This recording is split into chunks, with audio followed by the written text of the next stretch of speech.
I'm going to be talking about how to sell at a vintage flea market, vintage fest, in-person market, whatever you want to call it. That's what I'm going to be talking about today. So basically, I'm just going to be going step by step through how I would recommend going about it if I had to do it all over again.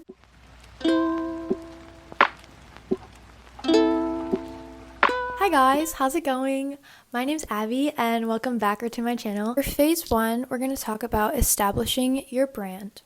Some people just do vintage Carhartt and some people do just Y2K. What you really want to do is find your niche. My advice is to start with things you like to wear. I started with Y2K because that was a clothing category I like to wear. So yeah, just find whatever you're passionate about and start with that because it'll just be the easiest to source, easiest to sell.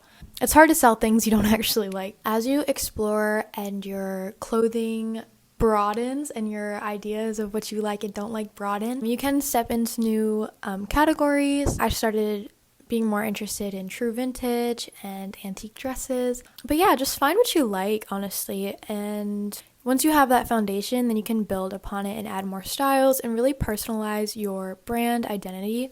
Everything at first seems overwhelming. Totally understand that because it definitely was scary at first getting into the business.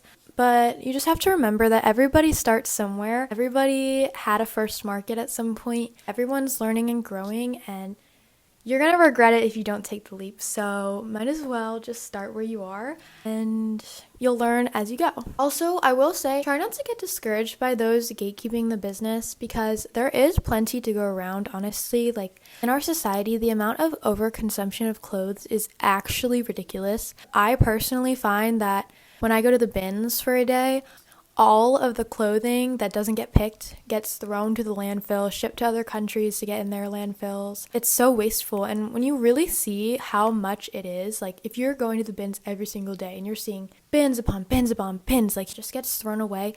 People in the comments who are saying, oh, you're stealing from the poor, oh, there's not going to be enough to go around, really haven't actually see the amount of waste we produce, you will know that there's plenty to go around. And yeah, there's no need to gatekeep. There really isn't because there's a market for everybody and a niche for everybody. If you're passionate about it, that will speak for itself, honestly. And that's my best advice I can give about that.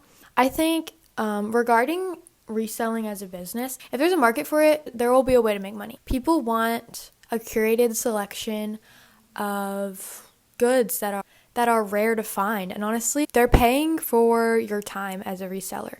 My business is in-person markets mainly and online here and there. The in-person markets, most people are really nice and they've realized they're paying me a little bit extra for items to compensate me for my time, for searching for the items, cleaning them, researching them, processing them, tagging them, bringing them to the market and setting them up for them so it's super easy to pick what they want and go about their day. Honestly, resellers, we're providing a service to people and that service is convenience.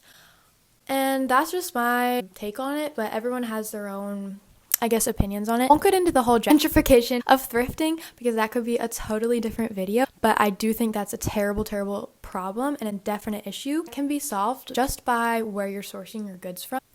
So yeah, find your niche and figure out what you're going to sell and then figure out who you're going to sell to. So say your market is a younger audience, say high school, college kids, say it's high school, college girls. Figure out who you're selling to and then market your social media towards them. Another question you really want to ask is, who is your audience? You want to figure out what they like, figure out what they are into, figure out what items they have to have. The best way to do this, honestly, is just market research on social media. Go onto TikTok, go on to YouTube, go on to Instagram, and just search like outfit of the day videos, new items that I want, my wish list items that I want, and just like watch a bunch of content of your target audience and of their fashion content, of their day-to-day lives, and just find things that you think would really click. And I honestly, every time I go on TikTok, I have a folder saved of just like fashion trends, upcoming trends for next year. And I just try to stay a little bit on top of things. because that makes sourcing a lot easier. Predicting trends is honestly one of the biggest ways to connect with your audience and find sustainable solutions to those trends, if that makes sense. Once you have all of that information, you have what you're going to sell, who your audience is, and what your niche is, and you have your brand name, everything set up. So next you want to start your prep work. You're going to have to start compiling supplies and essentials for the in-person market. So definitely there is a little bit of a curve to get into selling in person, but I will say it's definitely worth it. So yeah, what I did, I started off with really cheap racks. I started off with like Walmart $35 racks, nothing fancy. I just got hangers that I already had, folding chairs, a table, and a tablecloth. And I already had all of that stuff. So my first market went decent. I had everything I needed. But I will say, if you really are serious about this and you want to do this full time, get good racks. I repeat, get good racks. Literally. Oh my gosh. The amount of times when I first started that I would have my racks blow over in the wind is actually crazy. Like, it was insane. And I don't know if you guys can hear Ingy snoring over here. She's literally snoring so loud, but she's so cute. Anyways, sorry. Yeah, get good racks. Some of the best racks that I've ever gotten were from Lowe's, and at the time they were only $70 a piece. Now they might be more. I'm not sure. I actually have to check. I'll link them in the description, the ones that I got. If you have good clothing racks, then first of all, your clothing racks won't blow over. Second of all, your booth will look more professional. And third, they're just easier, especially ones that can fold down flat into your car. It'll leave more space for you to bring more clothing, more props, more decorations, whatever. But yeah, I would say out of everything, your tent and your racks are the most important, big purchases that you're going to make towards your flea market. And then for little things, it's really helpful to have a QR code scanner.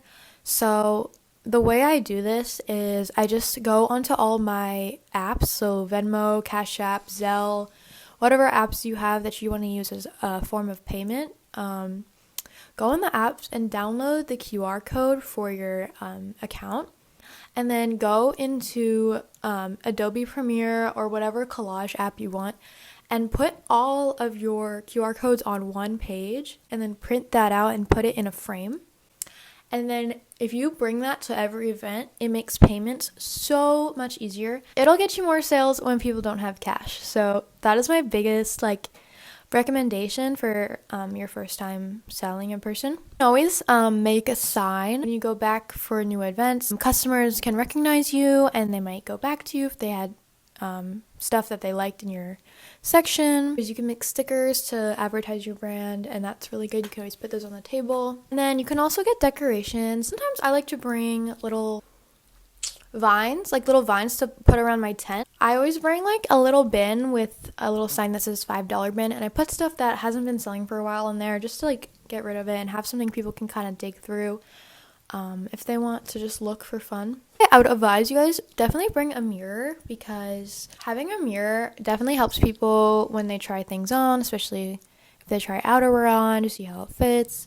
And also bring a measuring tape, because especially if you bring pants to sell, people want to see what it's going to look like on, but also to measure it before they try it on, you know what I mean? Especially since a lot of vintage sizing can be wrong. Once you have these essentials, then you're going to start to tag your inventory. Well, honestly, there's a lot of different ways to do this. What I do is I go to Staples and get business cards, just regular business cards. It's $250 for $20 or something, super cheap. And I'll just go in my Adobe Premiere app and kind of just put my logo and put whatever I want on my tag on the front and back, and then get those printed at Staples.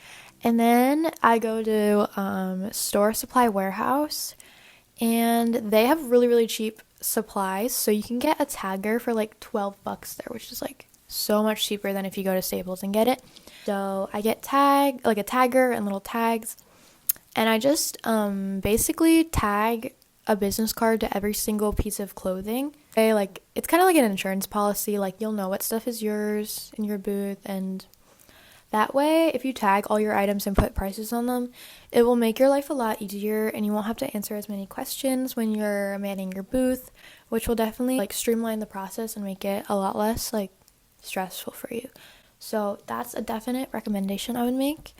There's different ways people price their items. Some people don't put prices on at all and just like say what the price is when the person asks, or some people put stickers on their hangers to say the price, and some people just put like a little sign on each rack saying like $20 rack, $30 rack, $50 rack, or something like that. Those are like all really good options. Yeah, just do what works for you, honestly. I find though that not pricing my items makes people who are nervous to like ask vendors not even try to ask, and like they'll just walk away and not even buy your product. Whereas somebody who just wants to have a quiet shopping experience, go in, get a shirt, go out, they'll have a much easier time if they can just see the price, go up to you, get it and go. Because some people don't want that awkwardness of like, oh, I didn't realize it was that much, and then they put it back, you know? Which I have definitely experienced going to flea markets myself. So I just try to make the experience as easy and pleasant as possible for my customers. And yeah, I love talking to my customers though, because they are the coolest people ever. Like the people I meet at flea markets are so fashionable, so kind, so interesting. And yeah, I love talking to them. But yeah, I understand some people don't like talking. This is another random tip, but I will say the holy grail of bags for any vintage seller is the IKEA bag, and I'm not gonna lie to you, you might think they're overrated, but no, they are literally the best thing ever. I use IKEA bags basically for everything, just because they're waterproof, and they're super easy to just slip on your hangers, tuck your clothes in, zip it up, and you're good to go. In my car, in the order that I want to hang them up on the racks as well. So it just makes my life so much easier when I have to organize everything. So phase 2, we're in phase 2. So now we have all the supplies ready for our market. We are ready to oh my god. Phase 2 is applying to markets. We have everything we need now, and now all we have to do is start the application process. I'm sure you guys can find markets last minute, but I will say if it's your first market and you've never done them, you might have to sign up a little bit early, 3 to 2 months in advance, because the spots usually fill up super fast, and it can be hard to squeeze into a market if you've never done them before, or you don't know any of the vendors, or you don't know the people who run the market. But I would say step number 1 is find markets in your area. A good way to do this is just to go onto Instagram and start researching other vendors' Instagrams that are around you. A lot of them will post flyers of upcoming markets on their pages, or they're tagged in market flyers. So you can go to those flyers and it will have all the details of when the market is, where it is, and you can go to that market page's Instagram and kind of get a feel for if that market is right for you and if you want to vend there. Step 2 is DM the vendor accounts and just introduce yourself. Write a little bit about who you are, what you sell, and why you'd be a good fit for their market. A big tip I can give you guys is to send pictures of your setup. So whether that's from a prior market, or if you don't have a market, what you can do is make a mock setup in your driveway, in your garage, wherever you have space in your backyard. Just set up your booth how you would at a market and take lots of pictures, and that can give your prospective markets an opportunity to see how your booth would look. So that's what I did, honestly. I just did a mock setup in my driveway to preview what my booth would look like. that really helped me to kind of, first of all, like practice what it'd be like to set up for a market, but also to kind of just have some first photos for your Instagram and have some photos to send, just to kind of get your name out there and get started. So yeah, that's the best tip I can give you for applying. So once you schedule a market, put it in your calendar, and the night before, make sure you're all packed up beforehand to make your life a lot easier. Personally, I like to wake up super early the morning of my market, just get ready, listen to music, get pumped up for the day, get a little coffee if you drink coffee. I don't drink coffee anymore because it gives me the shakes, but if that works for you, do that. Do whatever works for you to get you pumped up, positive, feeling ready for the day. If you get yourself in a positive headspace, then you'll have success for sure. I like to head to the market location at least 30 minutes early, 30 minutes to an hour early sometimes. I feel like whenever you're going to do something important, there's always going to be setbacks, whether it's construction, traffic, or your car just has an issue. Also, if it's your first time at a market, I advise you to get there as early as possible to introduce yourself to the market host, and it will make load-in a lot easier for you if there's not a bunch of other vendors trying to get set up as well. It can be really crowded and kind of hectic sometimes depending on the location of the market. If it's an inside market, definitely get there early because usually there's only one elevator, or say there's a set of stairs and you have to carry everything up. You just want to be prepared and not feel rushed, especially if it's your first time. Yeah, just get there early. Have your setup planned out as well. You want to make your setup welcoming and functional. So a good way to do that is just have it planned out beforehand. Once you're set up, take a deep breath. You did it. You want to put all your bags. What I like to do is I put all my IKEA bags in a bin underneath my table, and then I just put my tablecloth on top to keep it hidden. Yeah, just sit down, relax, enjoy your day, and definitely just have fun talking to customers, talking to other vendors, and it's a great place to network and meet other businesses. Don't worry about the sales too much at first, because it's definitely a learning process, and I would definitely say don't get discouraged if your sales aren't where you thought they would be. Every market's different, and you'll just learn as you go. You'll learn what sells at what markets and what doesn't, and then you'll be able to specify your markets better. Certain markets might be better for Y2K, and other markets might be better for true vintage. And honestly, the only way to learn that is to talk to people and just from experience. Yeah, you'll learn as you go. It's definitely not as scary as it seems at first. Once you do it, you'll feel super relieved and excited. You to just do your best and have fun with it.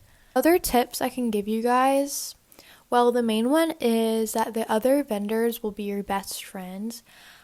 Some of my best friends are from the markets. I usually vend alone, so as a solo female business owner, I definitely say it's smart to have some precautions. Definitely, if it's an outside market, bring pepper spray, bring a taser, bring whatever you need, especially if you're alone.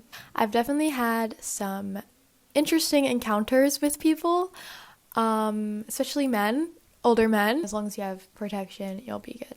I could definitely do a story time about all of that because that was really funny, some of the situations I've been in, but also some of them have been a little bit weird. But yeah, I would just say, yeah, most vendors have your back. I could definitely do more videos about flea markets if you guys have any ideas. Comment any ideas you guys have down below. Thank you guys so much for watching this video. If you liked it, feel free to subscribe and put the notification bells on for more videos.